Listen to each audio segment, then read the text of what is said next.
Welcome to the Group Dentistry Now Show, the voice of the DSO industry. Kim Larson and Bill Newman talk to industry leaders about their challenges, successes, and the future of group dentistry. Visit groupdentistrynow.com for more DSO analysis, news, and events. Looking for a job or have a job to fill? Visit joindso.com. We hope you enjoy today's show.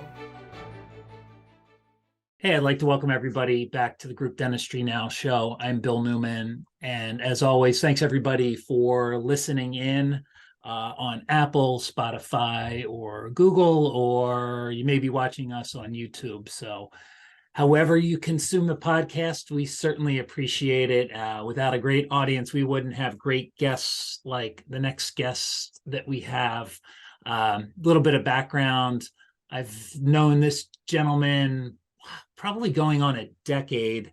Kind of an interesting backstory. I worked for a company that was about 90% in the medical publishing space, and we were looking to launch a group practice magazine. DSO, I don't even think the DSO term existed back then. It was so long ago.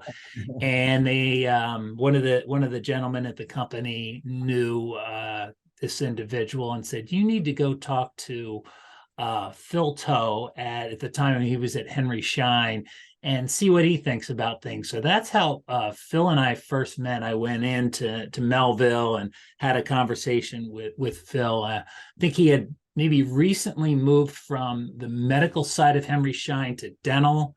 I can't remember the exact timing, but it was something like that. And then soon after, Phil was gone to start a DSO. So I guess that solidified that we were on to something, the right thing. And I guess he thought it was a good thing too, because he started his own. So just kind of cool how that all worked out. But it's great to reconnect with Phil Toe. He is the president and co-founder of The Smilist. Phil, thanks for being on the Group Dentistry Now Show. Thank you for having me. No, I think that's like a wonderful story and a really a great backdrop to kind of just the opportunity that was out there. And so, I've been kind of looking at the DSO space for a long time. I started at Schein in 2004. And, was in the group that sold to groups. And I remember, wow, this is like an interesting little spot, in the dental industry, because I'm like, oh, it's like a separate division from, the regular Henry Schein dental division that just focused on large and institutional customers. And what shocked me was how really kind of nobody wanted the business. And so it was a great platform for me to learn so much about it. And for us to connect and chat about it, and ultimately starting The Smilist, because at the time, and I don't know what the numbers are today, it was estimated that, Henry Schein had 85% market share for DSOs. And I think back then they were called DPMs, dental practice manager. And just kind of over the years, just really saw it grow. I mean, I remember when I joined, it was, I think, about like $150 million division, just selling merchandise. So no equipment, no technology, no service. And I think we peaked at around like 750 million. I mean, can you imagine? That's a lot of gloves, a lot of impression material. And yeah, so really kind of saw it grow in many parts of the country, in Florida, in Texas, in California, and said, you know what, I think there's an opportunity here, in the New York metro area. And so that's when some friends and I got together and said, let's see if this has legs. And that was when The Smilist was born. What year was that? 2014. 2014. Wow. Okay. Yeah, a while back for sure.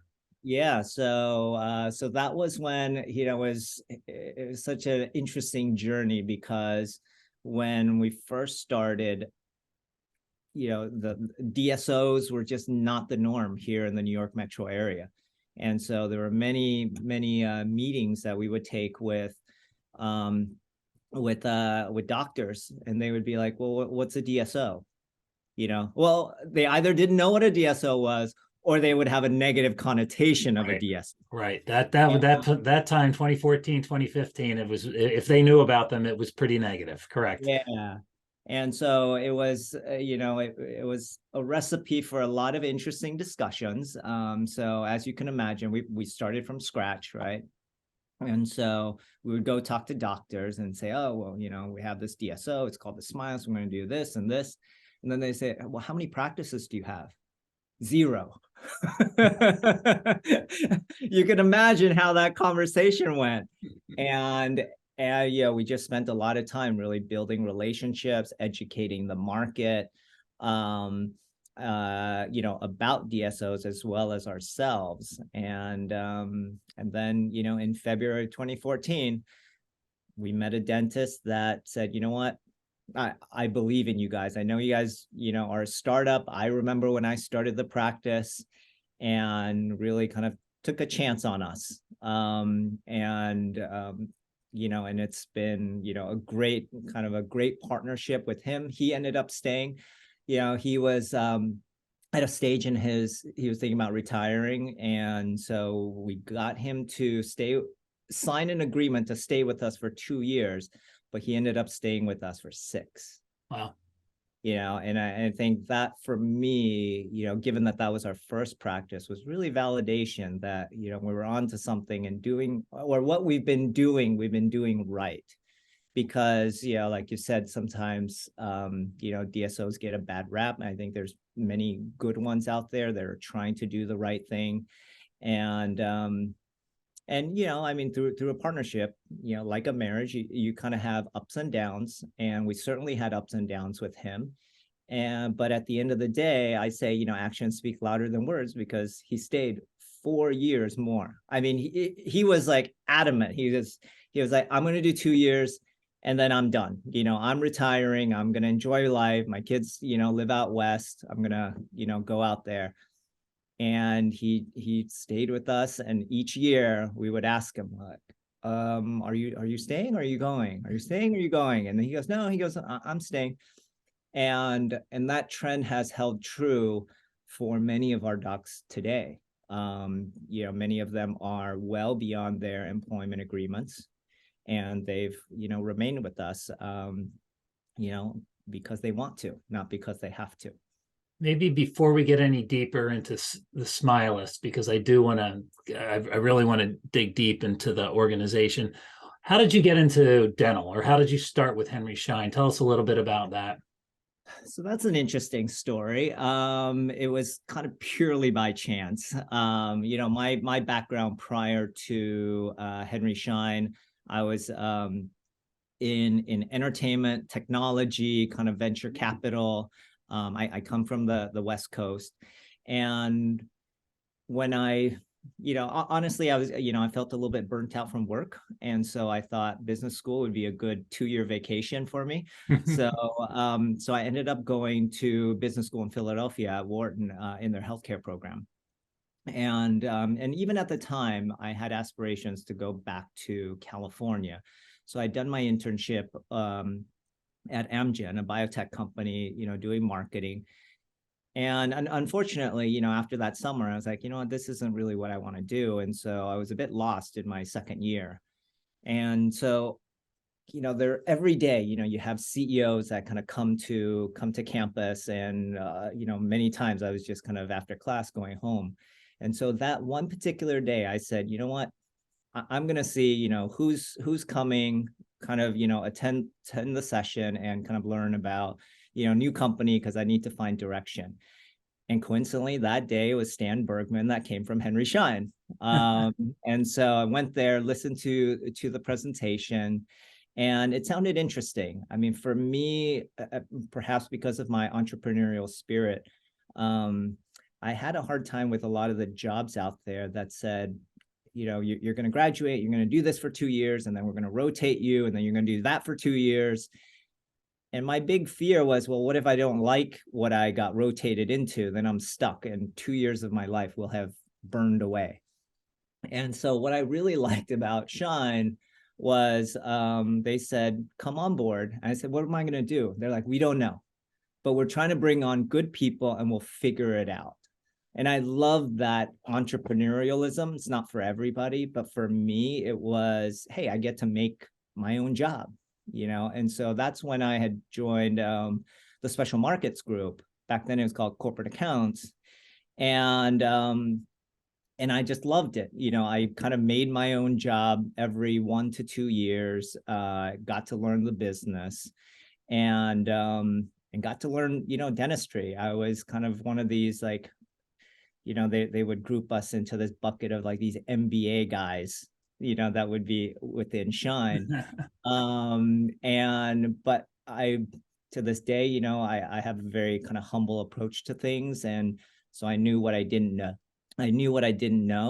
And just really soaked it in terms of, talking to people, understanding distribution, understanding products, understanding customers. So, earlier you had mentioned, we connected around the time when I had spent some time in our medical division. And the catalyst for that was, Schein was afraid because, as I mentioned earlier, nobody wanted to compete in the group space back then. And so Schein had a huge market space. And then around that time, Benko started coming in. Patterson started to think about it. And so what Schein didn't want to do is to be commoditized and say, oh, you just sell widgets. And so as long as I can get a widget for, a nickel cheaper, then people were going to switch. And so I came back into dental being a consultant. And so I started working with a lot of the large groups. Normally we would work with procurement, finance. And then I started, making connections with their the operations side, the marketing side, the HR side, their development side, and said, how can Schein be a partner, to them? And so that's when, we started, Schein had a tremendous amount of data. So worked with a number of large DSOs to start thinking about what their expansion plans were. And so they had a certain way of how they thought about growing into new geographies, but we added, additional information that said, okay, what is the competition like? What's the, we could tell what the growth of the dental market through the movement of supplies, just real basic and simple things like, hey, we're selling a bunch of gloves and bibs and cups. That must mean that there are a bunch of patients being seen. It's a growing market. Right. And so we helped identify some of those for them. And then that became part of their process. And so that's where I got a lot of the insight. And so, going back to your original question, how did I get into dental? I kind of got into dental through Schein, but I got into DSOs by being in a specific area of Schein and really seeing that opportunity to do something, because we saw, yes, we always hear about like the big guys, but also had the opportunity to see a lot of small entrepreneurial dentists and business people that grew, DSOs themselves. And so that, sometimes they don't, get the same media coverage, as some of the larger ones, but there are many out there. Right. And I especially think back then there was very little, I think, media coverage at all with DSOs because of some of the press that was out there was mostly negative. And so I think there was a strategy of laying low and just kind of growing, but not necessarily sharing it for fear that people would, they're bad and they're bad. And I think that's one reason why we saw the opportunity first with the medical publisher that I worked for, and then moving on to Group Dentistry Now. It's like, well, why don't we talk about the good things that are going on? Because there are a lot of good things with DSOs.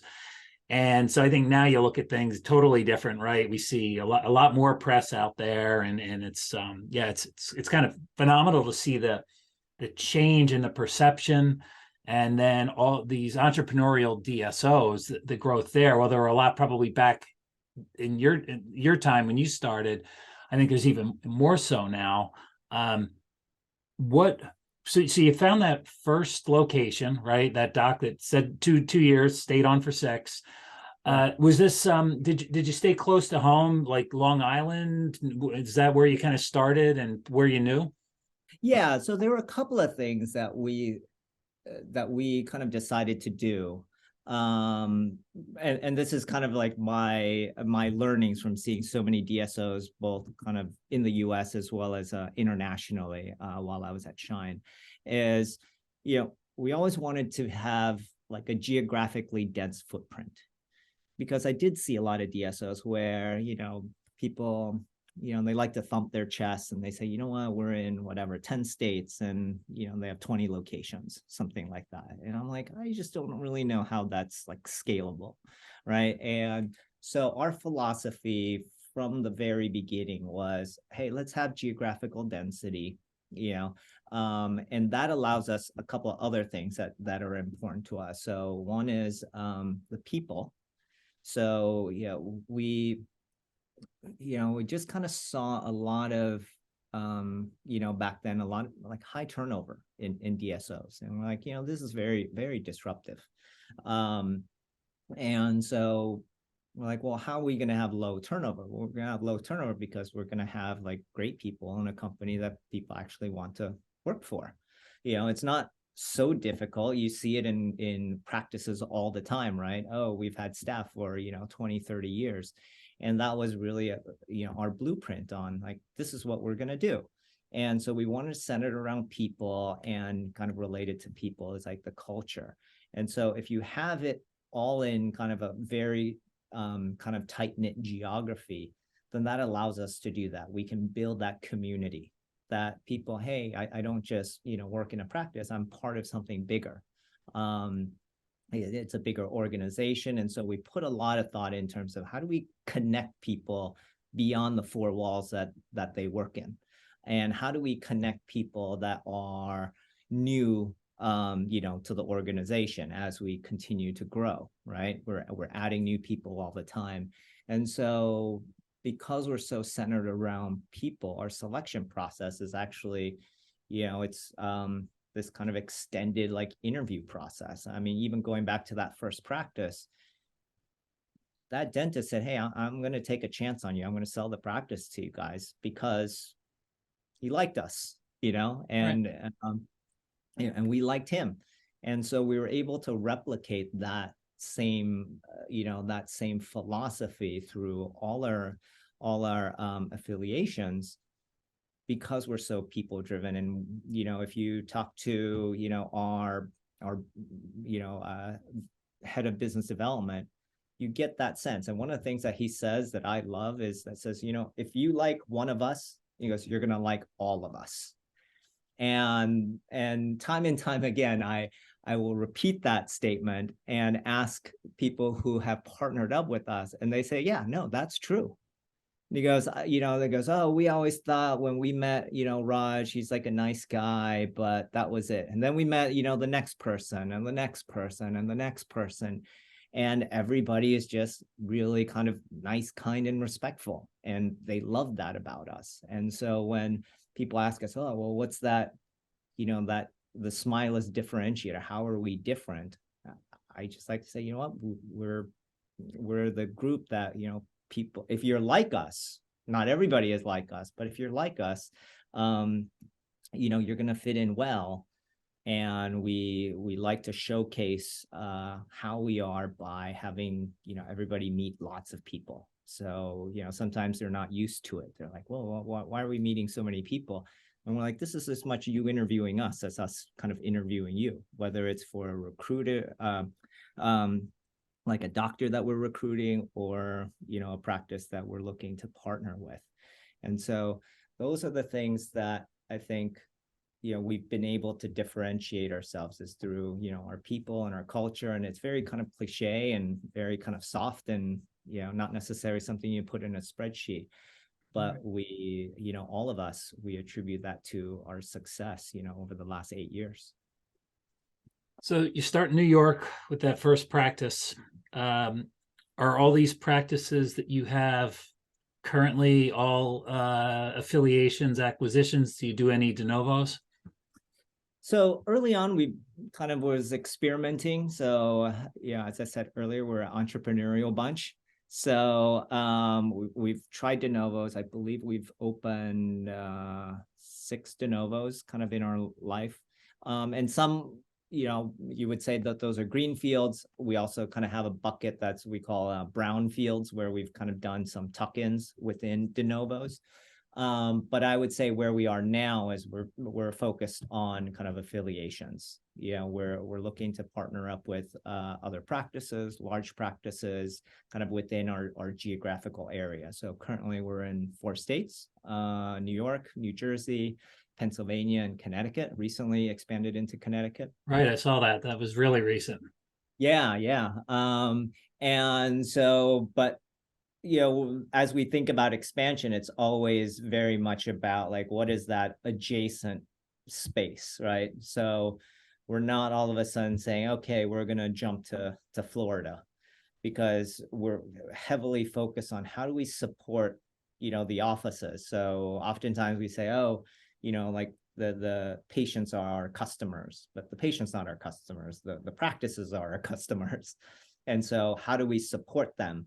And so we always think like, can we get to them kind of very quickly? Now, this is expanded over time, but I would say any practice that we have, we can get to in, let's say, like 2 hours drive.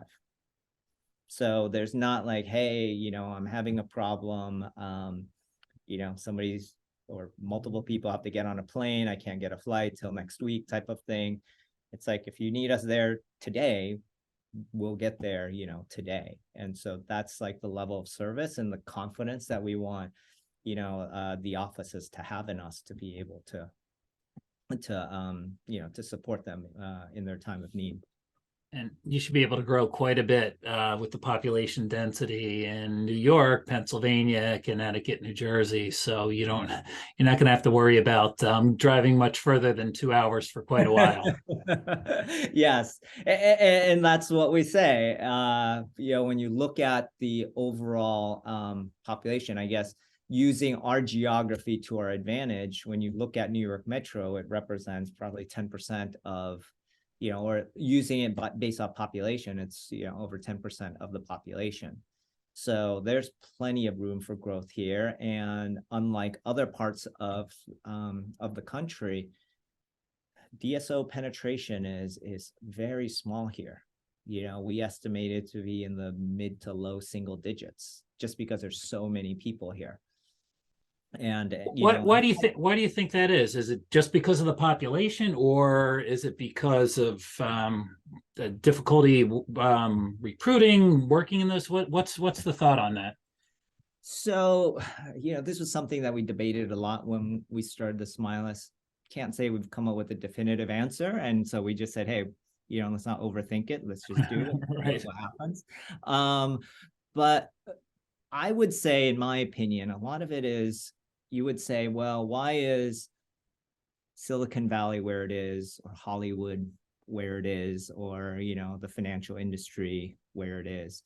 It's based off of the roots of the entrepreneurs that started, the first DSOs. And so when you look at many of the older DSOs, they started where that dentist kind of happened to start practicing and had a vision for, this larger company.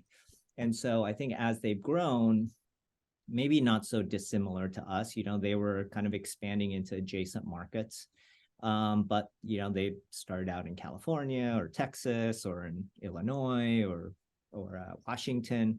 And so that's kind of how they grew, but there wasn't really anybody here in the New York metro area. So it lacked that, that snowball effect, right? I mean, I can certainly say that, as we grew, because there's like no DSOs, it's not so easy to hire and scale. So, even something as simple as, I had people say to me, oh, as you grow, you need to hire a regional manager. Well, how do you hire a regional manager in an area that has no DSOs, where there was never a need for a regional manager? So, we have done things where we've kind of promoted from within. We've hired regional managers from out of the region that were interested in moving to the New York area. And so when you have all this like friction in the marketplace, it's not so easy to just kind of sprout out of nowhere. And so even like my silly conversation, with dentists of like, oh, what's a DSO? And then trying to convince you from, a negative impression, it's like hard work. And so I think for, let's say, the origins of DSO entrepreneurs kind of just not being in the area, I think, I know a lot of times when I look at our kind of cost of labor, rent, very different from other parts of the country. So it's harder to make the economics work. And then some DSOs, they focus on underserved populations, right? Well, New York Metro is not an underserved.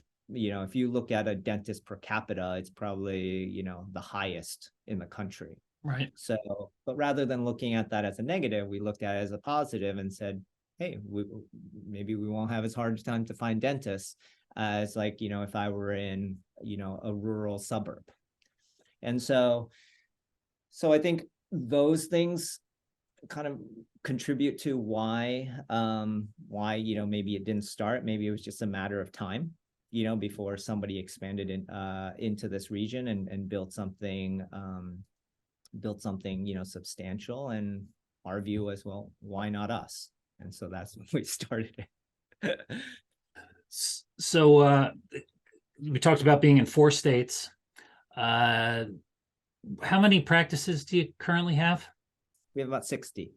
60, but I remember a conversation you and I had previously that the practices are pretty, it's not so much the practice count, because you have a lot of large practices. Yes. So it didn't always start out that way, but our learnings was that having a bigger practice is better than having a smaller practice and having a larger location count. And so, when we first started, we used to think like $1 million practice was a big practice. And we probably thought about it more from a kind of like a dollar metric as opposed to like a chair metric or maybe a patient metric. And so we were like patting ourselves on the back when, we grew practices to $1 million. And then we realized, wait, that's actually not the ideal size. Partially because, we look at so many practices for affiliation. And that's when we started learning like, wow, like the economics and some, I would say like the momentum of a practice is so different when it's on a larger scale. And so now I would say our typical blueprint is like a $3 to $5 million practice. So substantially higher than what we looked at before. And so in order to kind of get that high, we just need bigger practices. And so now I would say, our typical practice is now, let's say 15 chairs to even 20 plus chairs. That allows us to, our vision of a bit of this dental home where, hey, we don't want to bounce a patient around where they go everywhere. We want it to be where they come here, they're under supervision of their GP, and we have specialists. So we're multi-specialty and they can get everything that they need there. So there's the convenience of, I think, the confidence that the patient has in terms of being seen by a specialist that's under the supervision of the GP, but also the administrative side of, hey, I don't have to fill out all new paperwork. I don't have to figure out what the directions and hours and book a different appointment. Just the patient experience is like that much smoother. And so now we've kind of evolved to be where, we don't think about it as, location count, as opposed to how do we have a facility that can provide a broad range of services for the patient so that, they don't have to kind of go anywhere else. And that's very much, I'll say, our business model is we'll typically buy large practices. Some have specialty, some don't have specialty. And our expertise is really growing the patient count as well as the additional services that practice would offer. So I guess we could talk about this for this specific part for a long time. I'm just curious. So those are big practices, 3 to 5 million, 15, 20 chair count. When you discover these practices, I mean, are you looking for somebody that already has the chair count? Are you looking for the opportunity to maybe for expansion? I mean, do you see like, hey, we've got great platform here where we can kind of expand? Are you doing a lot of expansion within the practices once you acquire them or affiliate with them? Yeah, we do actually. It's interesting that you asked that question because this is something that we do track. And so when we look at our overall chair count across all our locations, over 30% of them have been added by us. Wow. Okay. And so when we talk to a practice, we look to see, well, what's the potential, right, of this practice with this doctor. And so that practice may have, 8 chairs. And they say, oh, well, the space next door is available. Or, hey, I was actually thinking about moving already. These are great conversations to have because, again, going back to the people and the culture, it's like, hey, this dentist is like-minded. Like they like to grow. They am not ready to take their foot off the gas pedal. And so, once we kind of have that conversation, then it becomes a lot easier. Then we're not forcing some sort of expansion or renovation, onto that partner dentist, right?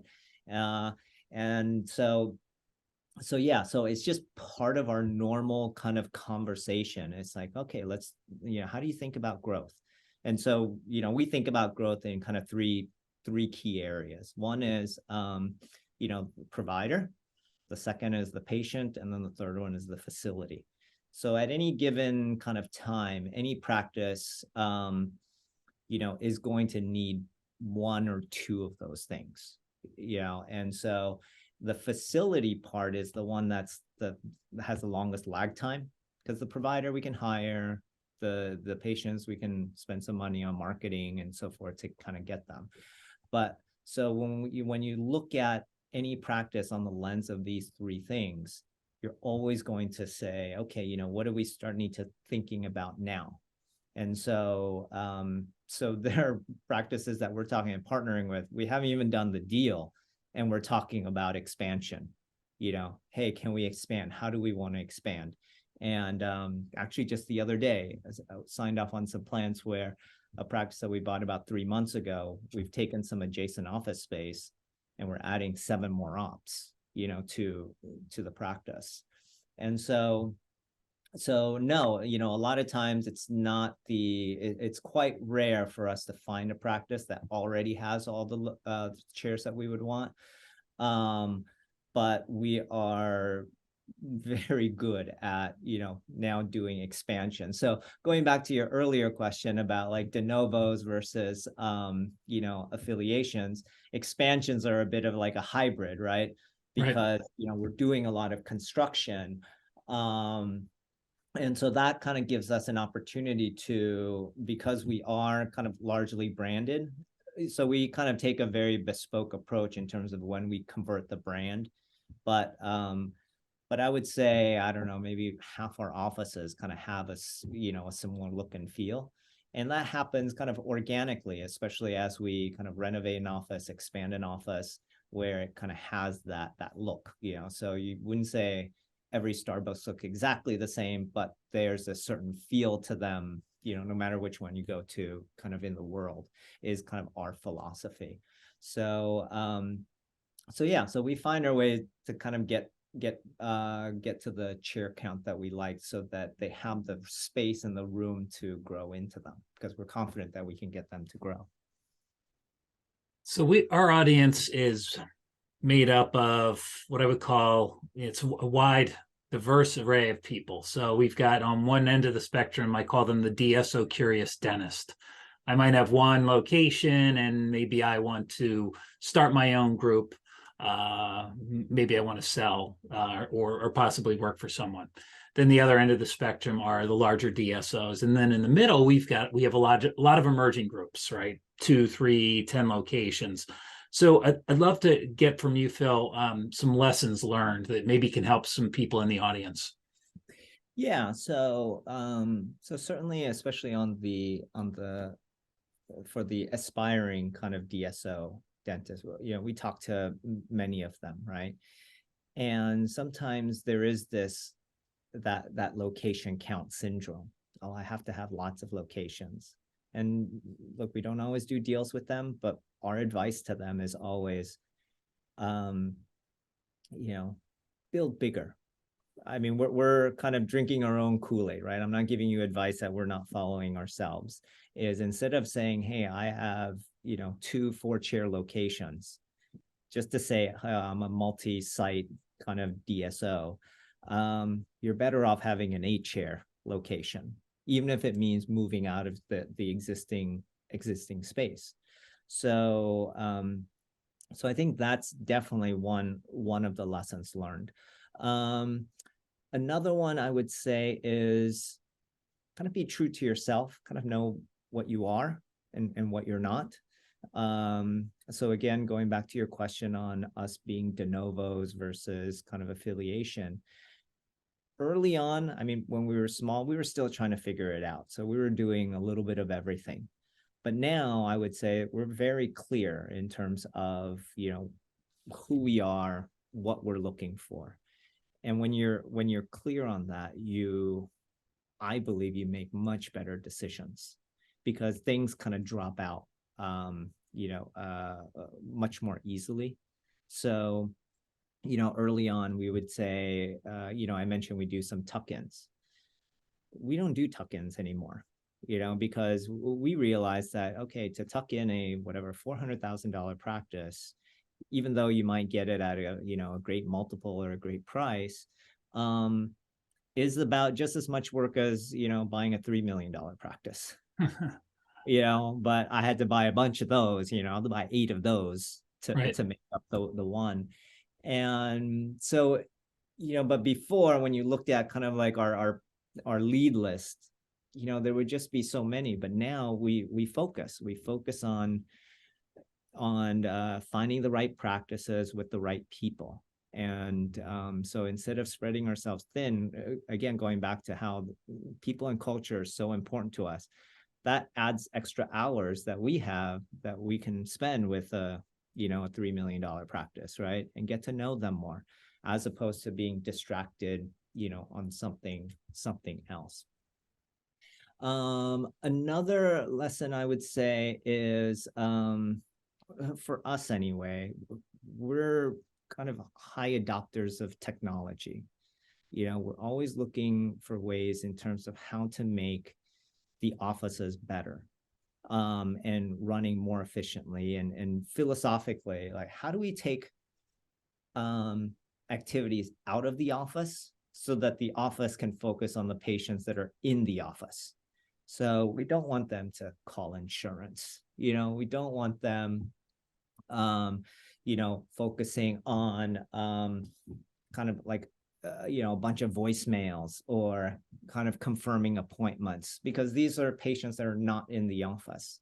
And so philosophically, again, knowing what we are, we're very focused on being centralized. And it's not just being centralized for the sake of being centralized. We want to centralize so that we can provide services that are kind of far in advance than what they were previously doing.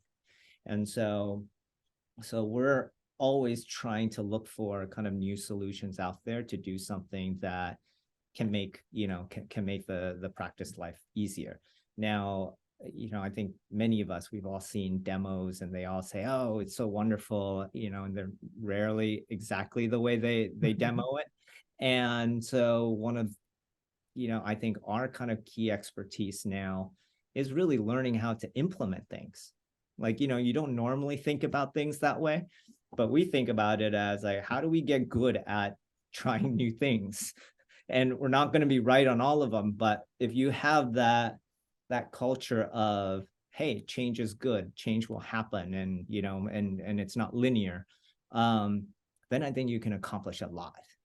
that otherwise, you don't see when you're so afraid to try something. So even going back to, starting the Smile, I said, oh, well, why is it, DSOs, they have hundreds of locations, but why is it none of them are in New York metro area? We just want to instill that culture of like, no, well, maybe we'll never find out what the true answer is. I can't read other people's minds, but if we think it's a good opportunity, we should go and pursue it.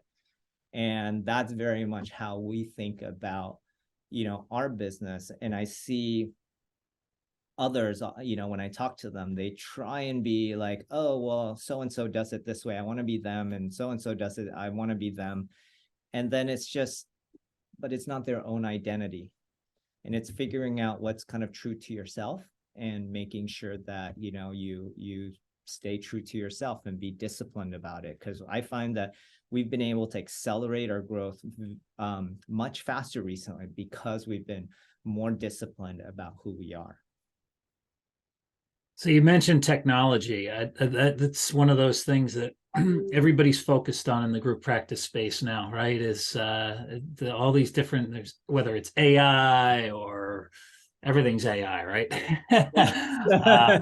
Practice management software, even clinical technologies, cone beam, 3D printing, just a lot of really interesting things happening in the industry. And of course, technology, the acceleration of technology is so, whether it's our daily lives or in dentistry, it can be overwhelming. So some of it, I'm sure, is, you talked about that implementation of it, which can be a challenge, right? It sounds great and I'm sure it will work, but how can we get it to work for us? And how can we get people that may not necessarily, even though change is good, it may be tough to get certain people to adopt. So what technologies have you run into that are interesting?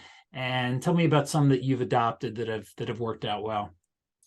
Yeah, so we've kind of toyed around with like a bunch of different things. So I would say they're all interesting, and some more mature than others. So one of I'll say the early things that we did, and again, this goes to learning to implement. So it wasn't us trying to do these kind of far-fetched things initially. It's kind of, how do we use technology, but in things that are very familiar to us? And so the first thing that we did was implement procurement software. So these are things that, again, little things. How do we make it easier for the office? So, we, as you can imagine, across many offices, they're dealing with many different vendors. And kind of having come from a distributor myself, this was something that, I had a lot of insight into.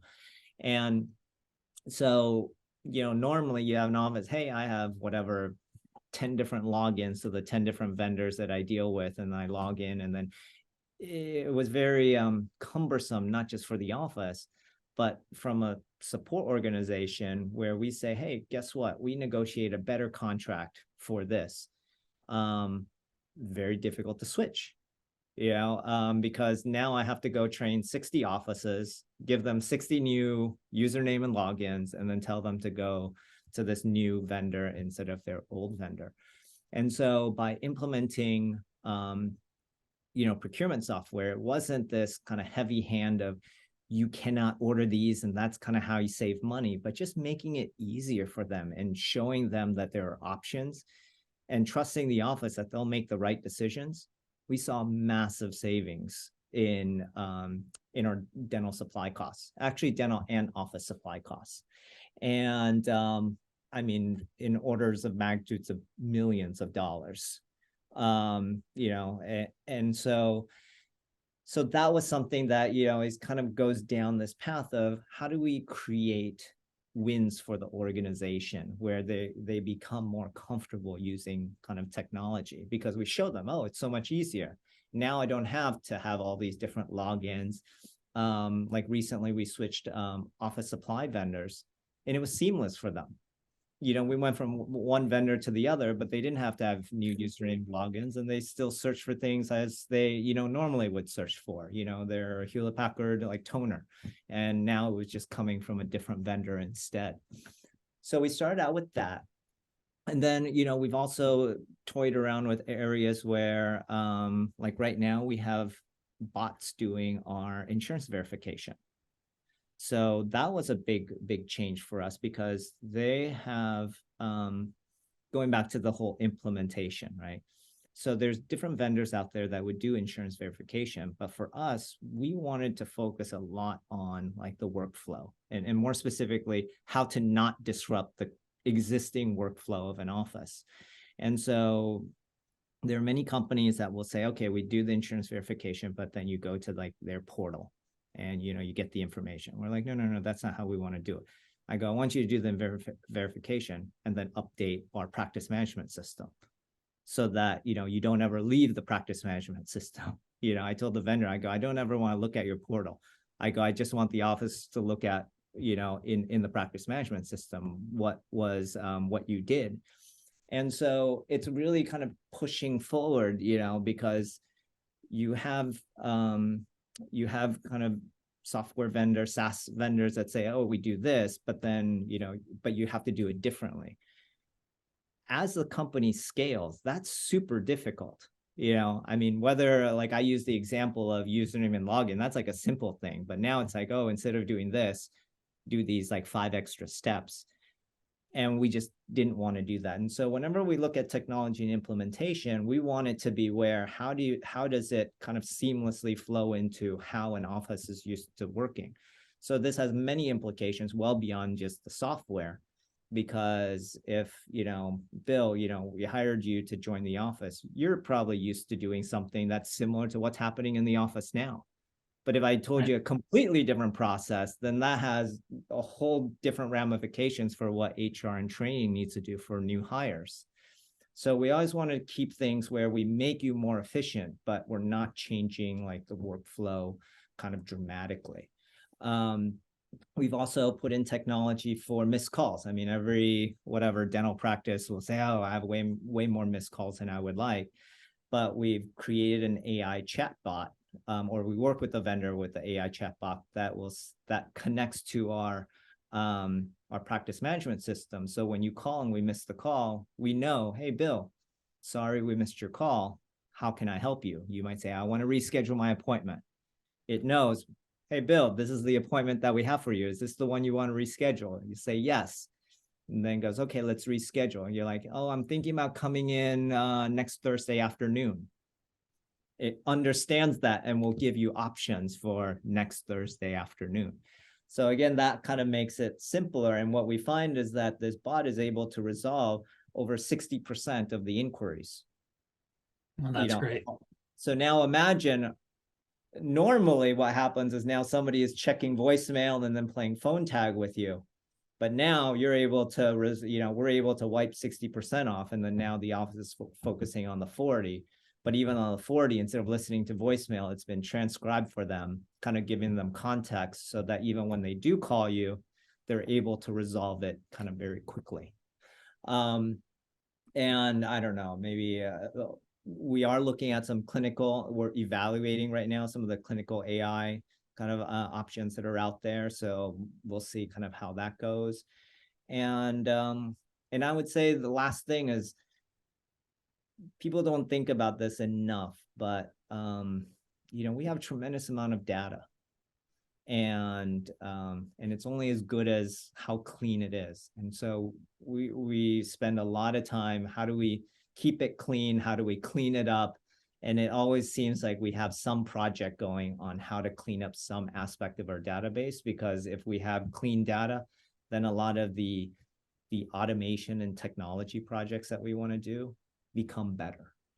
And so we have a vision where, how do you instill, let's say, transparency in dentistry, right? Because it's like, I go to the dentist, I have no idea how much I'm gonna pay.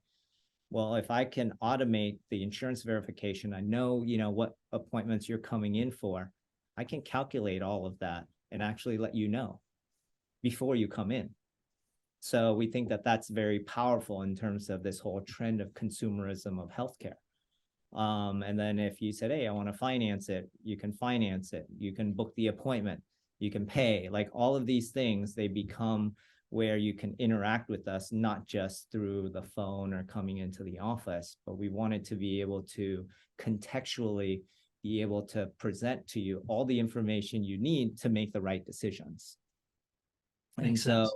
Yeah. So we're toying around with it, some farther along than others, but maybe instead of thinking more specifically about any one technology, it's more about how do we get good at implementing it, because I think that's the bigger challenge. It's like I assume the stuff out there, they work, but how do you actually make it work for you? Because every practice, every DSO is different. Yeah, great point. As we start to wind things down here and try and tie everything up, I want to make sure I don't forget to mention that we had an event, DSO Leadership Summit in October in Nashville, and Group Dentistry Now every year does the Emerging Groups to Watch Awards. And so Phil wasn't there, but his most of the team was, and they the Smilist won one of the Emerging Groups to Watch Awards for 2022, and great acceptance speech. And it was just it was actually a great time to hand the award out, and get to see just the Smilists actually be recognized by industry peers.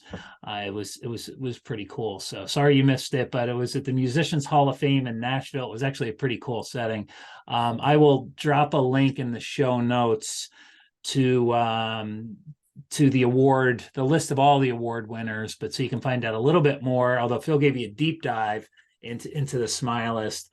But I did want to mention that the Smilist was an award winner this year in Nashville. So congratulations. Thank you. No, sorry I missed the event, but I saw many photos and heard a lot about it, and it was a great event. So next time.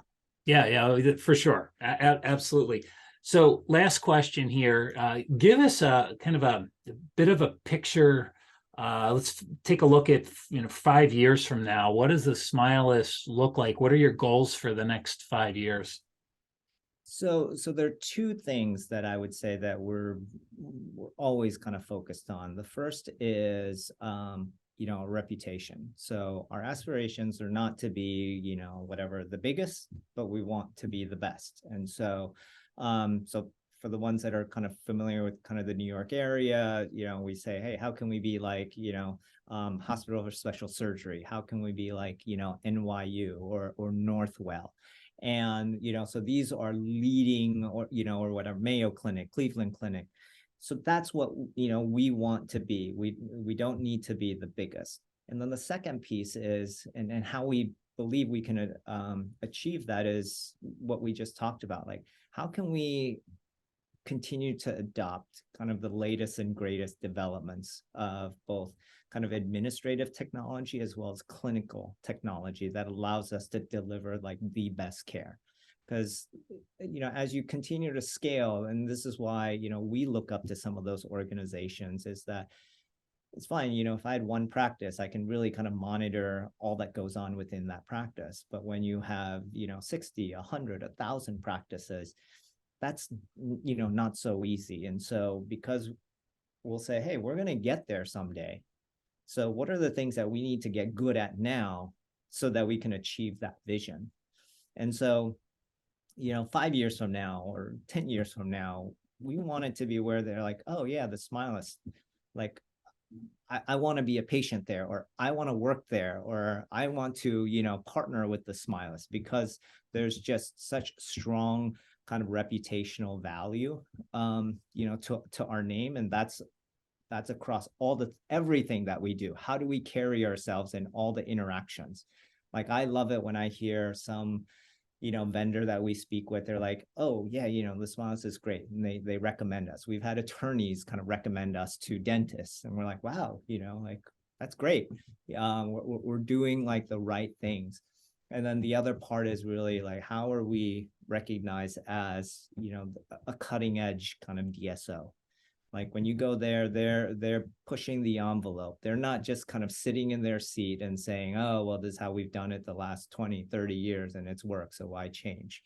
Because we're always looking to change, even if something's not broken, because there's an opportunity to do it better. And I think that's, at the pace of innovation, I think this is very achievable in the next, 5 to 10 years. That's great. Well, this has been a real pleasure, Phil. It's way too long to get caught up with you, and I'm glad the audience is able to get all this information. Last question for you, which is an easy one. If somebody in the audience wants to find out more about the Smilist, how do they do that? They can reach me via email. It's Phil, Phil, at the Smilist, TheSmilist.com. And happy to hear from the audience. Okay. Want to share our experiences and learnings so that we can, help the overall industry. That's great. So again, that was Phil Toe. He's the president and co-founder of The Smilist, and we'll drop his email address and the Smilist website URL in the show notes. But really appreciate you taking time today, Phil. And so this was a lot of fun. I learned a lot, and maybe we can get you back on in a couple of years and see where things are, and maybe not so much practice count, right? But what the organization looks like now. Wonderful. We'd love to. Sounds good.